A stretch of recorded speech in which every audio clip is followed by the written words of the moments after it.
électoral, dont les opérations d'enrôlement sont déjà en cours, par suite du déplacement massif des personnes des zones de combat, de l'insécurité et de l'inaccessibilité à ces zones.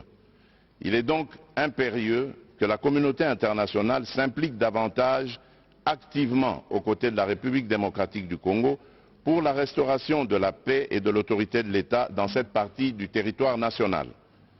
Monsieur le Président, c'est au moment où toutes les initiatives et actions que je viens d'exposer sont en cours et commencent à porter leurs fruits que les autorités rwandaises ont ressuscité le mouvement terroriste du 23 mars, le M23 en sigle, défait en 2013 pourtant par nos forces armées, avec l'appui des troupes internationales de la MONUSCO, pour agresser la République démocratique du Congo et bloquer le processus de paix de Nairobi, dans le but inavoué de poursuivre les pillages des ressources naturelles de la République démocratique du Congo et de placer sous l'impérium rwandais une partie de son territoire national, le Nord Kivu en l'occurrence.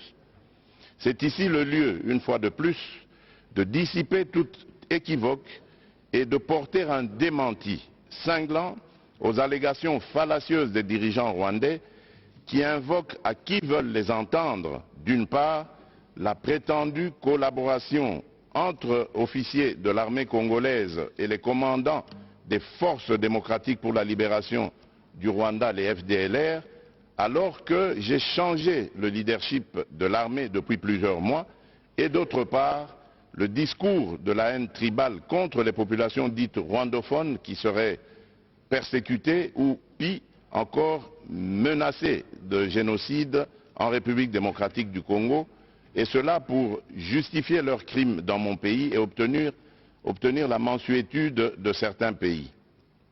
À cet égard, je recommande à toute personne qui en aurait encore le doute de lire le rapport des groupes d'experts de l'ONU sur la situation sécuritaire à l'est de la République démocratique du Congo, rapport de septembre 2022, distribué par le Conseil de sécurité, et celui lui déposé en janvier dernier pour se rendre à l'évidence de la présence des forces de défense du Rwanda, les RDF, au Nord Kivu et de leur soutien au M23.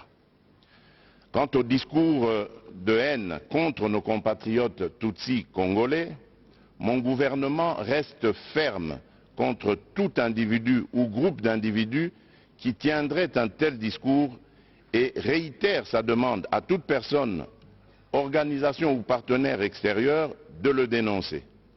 La justice congolaise appliquera dans toute sa rigueur les lois de la République aux auteurs de propos d'incitation à la haine tribale ou ethnique. Sur ce chapitre de la prétendue persécution des Congolais rwandophones, afin d'enlever tout prétexte aux dirigeants rwandais qui se sont constitués sans procuration avocats de cette communauté, le gouvernement de la République démocratique du Congo vient de saisir le Haut Commissariat des Nations Unies pour les réfugiés pour lui demander de prendre toutes les initiatives requises en vue de la tenue dans les plus brefs délais des discussions tripartites RDC, Rwanda, HCR pour le rapatriement de leurs réfugiés respectifs dans leur pays, conformément au cadre juridique bilatéral actuel, aux règles du droit international et aux pratiques pertinentes en vigueur en la matière. Mon pays attend impatiemment ces discussions auxquelles seront associées du côté congolais les notabilités coutumières des communautés concernées afin de régler définitivement les problèmes soulevés et de réaliser une réconciliation vraie et durable entre ces communautés. Monsieur le Président du Conseil des droits de l'homme des Nations Unies, Excellences, Messieurs les Premiers ministres et chefs de délégation, Monsieur le Président de la 77e session de l'Assemblée générale des Nations unies, Monsieur le Secrétaire général des Nations unies, Monsieur le Haut Commissaire des Nations unies aux droits de l'homme, Monsieur le chef du département fédéral des affaires étrangères de la Confédération suisse, Mesdames et Messieurs Il n'y a de pire ennemi des droits de l'homme et des libertés fondamentales que la guerre. Il est illusoire de prétendre protéger et promouvoir les droits de l'homme ainsi que les libertés fondamentales dans un contexte de guerre qui exacerbe les tensions internes et affaiblit l'État. C'est pourquoi il est impérieux de mettre fin aux aventures guerrières du Rwanda à l'est de la République démocratique du Congo pour créer les conditions objectives de réalisation des actions en faveur de ces valeurs universelles pour lesquelles, de tous les temps dans le monde, les peuples se sont battus jusqu'au sacrifice suprême. On ne peut pas prétendre défendre l'exercice des droits de l'homme et des libertés fondamentales en République démocratique du Congo tout en laissant progresser l'agression de ce pays par le Rwanda et les massacres de ses populations par des groupes armés terroristes. Il est temps que la communauté internationale, en particulier les Nations Unies, sanctionne les auteurs des crimes et des violations du droit international en République démocratique du Congo et les contraigne davantage à exécuter le plan de paix issu des processus de Nairobi et de Luanda, plan avalisé aussi bien par l'Union africaine que le Conseil de sécurité de l'ONU. Dans le même sens, l'État, à travers son système judiciaire et son administration, est l'instrument principal de la garantie de jouissance et d'exercice des droits de l'homme et des libertés fondamentales. Il n'y a d'État et de pouvoir judiciaire que pour garantir à tous leurs droits et libertés, dit-on. C'est pourquoi la République démocratique du Congo attend de ses partenaires bilatéraux et multilatéraux l'appui à ses efforts afin de restaurer l'autorité de l'État sur l'ensemble de son territoire national et réformer profondément son appareil judiciaire, tant dans ses structures qu'en ce qui concerne ses animateurs. C'est bien de dénoncer les violations des droits de l'homme et des libertés fondamentales, mais c'est encore mieux de contribuer à l'amélioration du rendement des mécanismes et institutions chargés de leur protection et promotion, ainsi qu'à leur enracinement dans la culture sociale, notamment par une plus grande spécialisation de la société civile et la formation des administrations publiques concernées. Je vous remercie.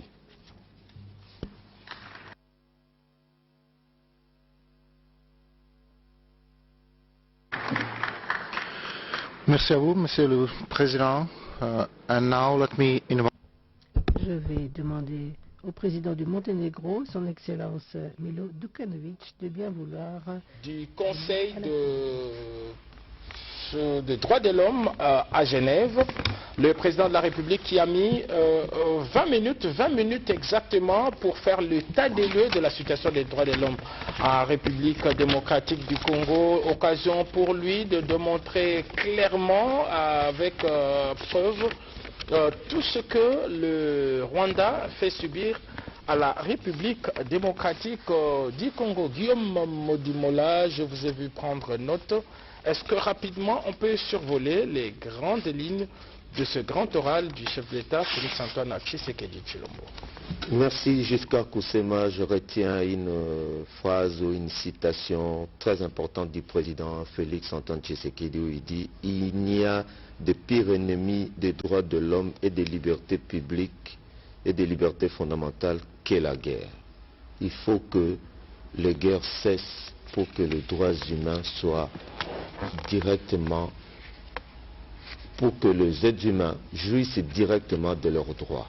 Il faut que les guerres cessent. Parce que dans cet espace qu'est la République démocratique du Congo, surtout du côté de l'Est de notre pays, on a commencé à banaliser les crimes.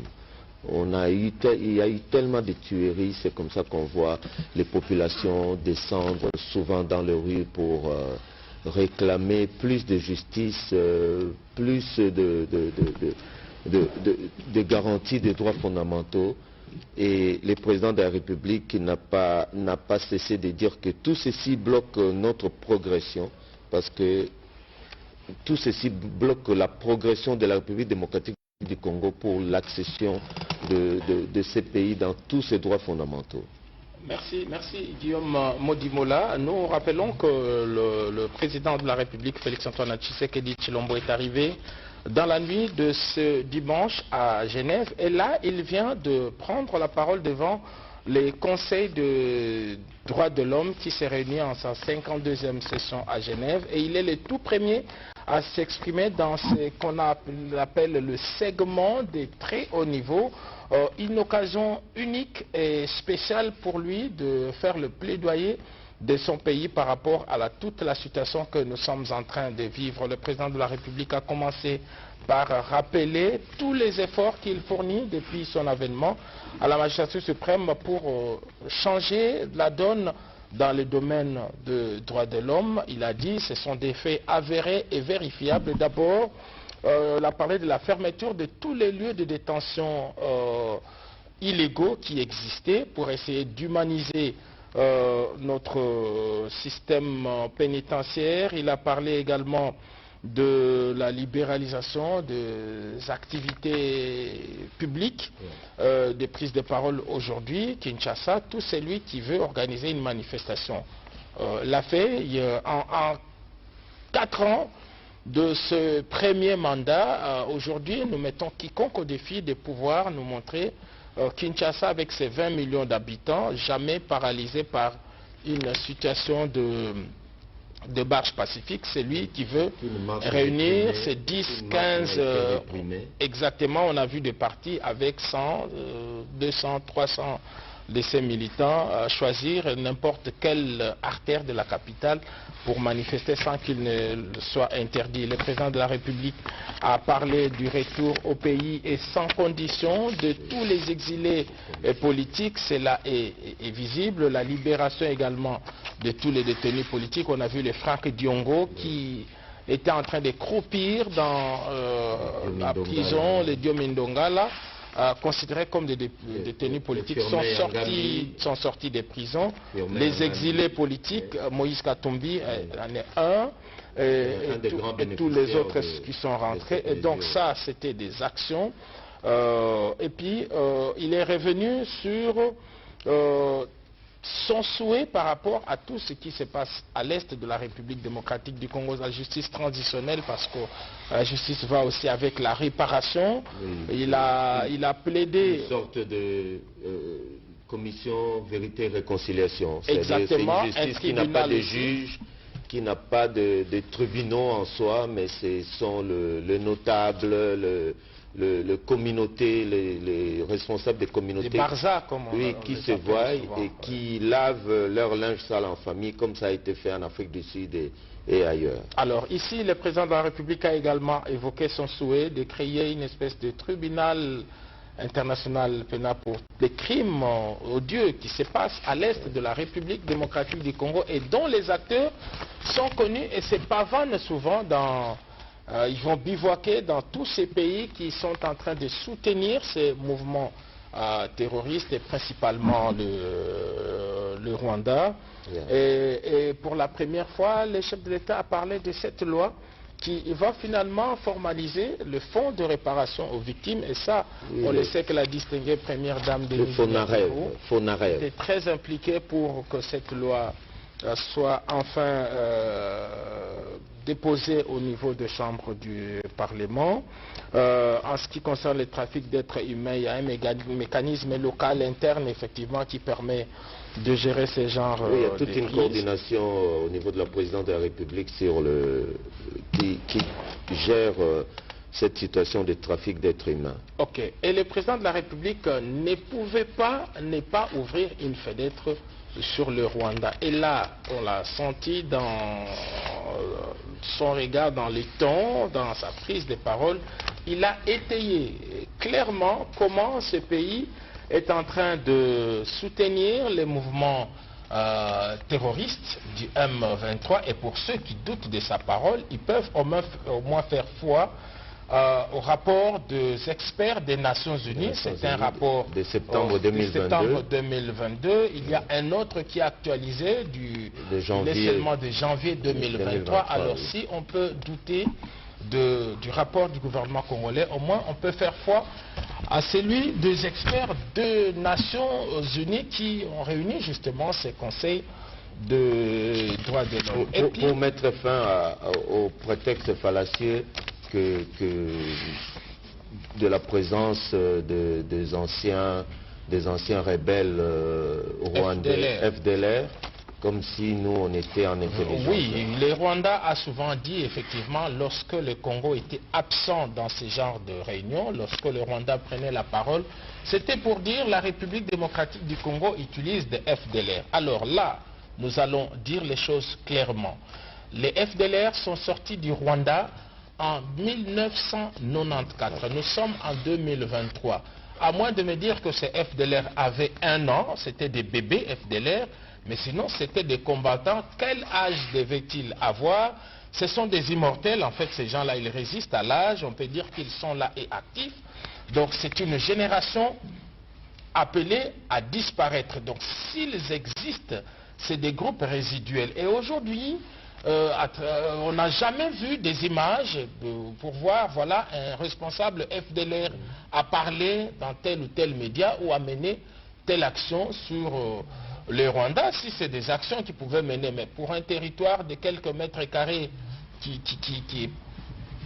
fait pratiquement l'espace de Kinshasa, centre-ville, jusqu'à Maluku, je crois que les FDLR auraient fait tout ce qu'ils pouvaient. Donc, c'est un argument fallacieux, et pour démontrer que cet argument est plus fallacieux, aujourd'hui, voilà, on parle des terres. On ne sait pas à quel siècle ces terres avaient été arrachées. On vient chercher des terres à Massissi, à Bunagana, et donc là, comme l'a dit le président de la République avec fermeté, je crois qu'aucun centimètre carré ne sera ouvert qui que ce soit. Et donc on connaît désormais ces gens, ce n'est plus la protection des populations, parce que dans ces territoires qui sont sous invasion... Même le prétexte de soutenir ou de protéger le rwandophone ne tient plus, ne tient pas. Oui, cette histoire des rwandophones, c'est une nébuleuse, parce que il y a des langues congolaises, la phonie, si on peut dire ça, ne peut pas être un objet de discrimination, parce que dans toutes nos langues, on peut faire des regroupements de langues. Donc, parler de la rwandophonie, c'est quelque chose d'absurde. Voilà, donc nous venons de terminer cette édition spéciale. Nous rappelons que le président de la République est arrivé dans la nuit de ce dimanche à Genève, en Suisse, à la Confédération helvétique. Il y est allé pour participer à ces segments de haut niveau à l'occasion de la 52e session du Conseil des droits de l'homme. Il était préparé et programmé comme étant le tout premier chef de l'État, et c'est une première pour la RDC. Il l'a fait. Bien avant lui, vous avez suivi le secrétaire général des Nations Unies, le haut commissaire aux droits de l'homme des Nations Unies qui a parlé, vous avez suivi le patron de la diplomatie helvétique qui a parlé, et d'autres encore. Donc c'est une, on peut dire, mission accomplie pour le président de la République. Il a porté haut la voix de la République démocratique du Congo. Il a mis la communauté internationale devant ses responsabilités, et donc il reste maintenant aux Nations Unies, au monde entier, à toutes les personnes, toutes les nations prises de paix, de pouvoir prendre à bras le corps cette situation et de pouvoir y apporter des solutions, parce que on ne sait pas, au-delà des Nations Unies, quelle autre preuve on peut encore donner. Au-delà de ce que le président de la République vient de déclarer, il y a des rencontres également qu'il va effectuer maintenant. Je crois qu'il va effectuer des rencontres bilatérales et multilatérales au niveau de Genève, parce qu'au-delà de la parole qu'il a apportée, il a maintenant, voilà, il va déposer des preuves, la documentation et tout. Et donc on peut penser que dans les jours qui suivent, il y aura des actions concrètes de la part de cette communauté internationale, mais dans tous les cas, la République démocratique du Congo va user de son droit de souveraineté pour défendre son peuple et son territoire, et que tous ceux qui sont derrière les groupes armés n'ont qu'à bien se tenir. Guillaume Modimola, vous avez un mot à ajouter? Non, je vous remercie, M. Giscard Koussema. On a suivi, nous tous, cette 52e session du Conseil des droits de l'homme de l'ONU à Genève, en Suisse, où le président de la République a été le premier président congolais qui a pris la parole et il a fait le plaidoyer pour la RDC. Il a dressé le tableau ô combien flatteur des droits de l'homme internes en RDC. Mais malheureusement, il a démontré aussi que les droits de l'homme sont sérieusement bafoués au niveau de l'Est du pays et il a demandé l'implication des Nations Unies et donc de la communauté internationale pour nous aider à annihiler cette forme de bafouement des droits de l'homme. Merci beaucoup à tous ceux qui nous ont suivis à travers cette page spéciale. Nous allons revenir dans les minutes qui suivent avec cette intervention du président de la République pour comprendre tout le plaidoyer présenté par le chef de l'État en faveur de notre pays. Merci à toute l'équipe qui a participé à cette page. Au revoir, on vous retrouve dans les prochains jours.